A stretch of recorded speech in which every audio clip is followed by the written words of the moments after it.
Hey, welcome to Arise and Go Outreach. I want to talk about the importance of what God did on the very first day. Um, the first day is so important, and I want to try to help everyone understand why the first day is so important and how it involves us as Christians today. So, if we talk about the first day, of course, it's recorded in the book of Genesis and in chapter 1, and I'll read. I'm not a big version guy. Right now, I'm going to read the King James. I, there's some versions I don't like, but just so you know, right now I'm reading out of the King James. But almost any version, I'll get into that later. It says, in the beginning, in Genesis chapter 1 and verse 1, it says, in the beginning, God created the heaven and the earth was without form and void, and darkness was upon the face of the deep. And the Spirit of God moved upon the face of the waters. So I want to concentrate on the second verse in Genesis chapter 1. What I want to focus on, it says, and the earth was without form and void, and darkness was upon the face of the deep. So if it had no form, it had no rhyme or reason, it had no direction. Void, it was empty. And then darkness was, there's no path, there was no sight. The absence of light is death. It was wrong. Everything you can think of negative. That's what about what it was. But here's the good news. Verse 3. And God said, let there be light. And there was light.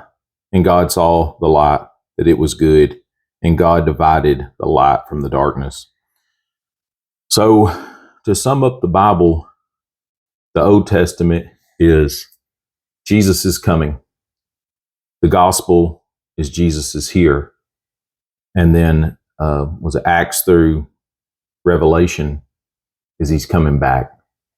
So to sum up the Bible as quickly as I can, it's about the light. The light is Jesus Christ. Without Jesus Christ, your life will have no direction. It'll be chaotic. There will be no peace. There'll be no life. It will never be right. The absence of light is death. The wages of sin is death, but the gift of God is eternal life. What was the gift of God? The gift was giving his only begotten Son to die so we could have hope. So on the first day, God put in motion life so that we could live and that we could live eternally with him. So why is that? What does that do for us today? God has opened us that are Christians' eyes, and now we have truth, and now we can see. No longer is it a without form and void and darkness upon the face of the deep. No, there's a purpose in your life now. There is a direction in your life. There is light in your life. And you should use that direction and that light to do work that would be glorifying unto him. Doing work that would be glorifying unto him brings peace unto you.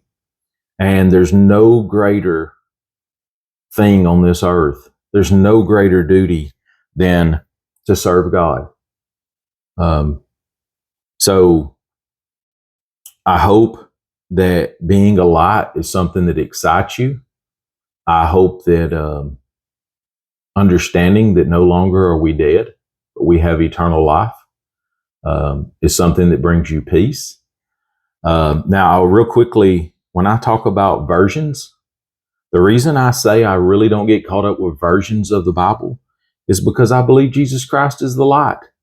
And I believe that he will show you what version he wants you to read.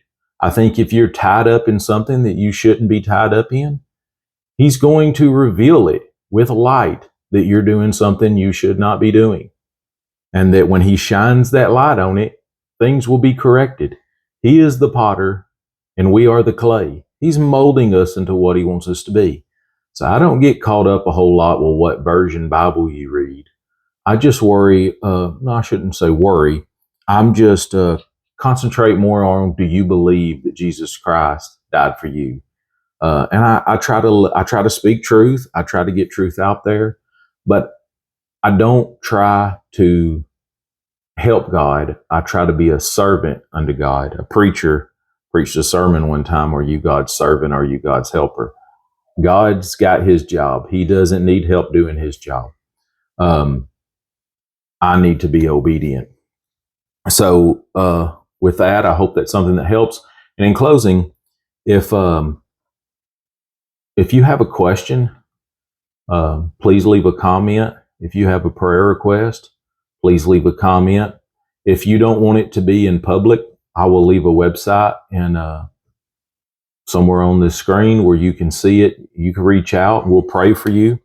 If you need help or have a question and you don't want to make it public in the comment section for everybody to see you.